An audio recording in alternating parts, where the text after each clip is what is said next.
Hi, this is a video for Dodge Neons, 2-liter twin cam, even the 2.4 Stratuses, or hell, even the Hondas that have this valve cover design, where the tubes come up out of the head, or even on some Subarus. What ends up happening is when your valve cover gasket goes, you end up getting oil all the way down here. There's a seal right here that ends up failing.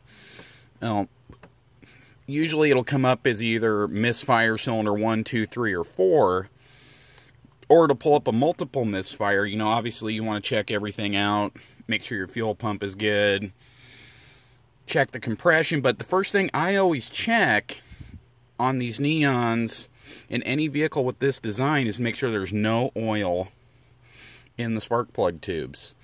That'll end up saving you a lot of money if you just check these simple things. It could just be a simple tune-up. As of this Neon, a friend of mine had me look at the car, said it was misfiring. I scanned it, said cylinders 1 and 4, pulled them out. They were soaked with oil all the way to the top. I ended up replacing the valve cover gasket and doing a tune-up, and it runs just fine now.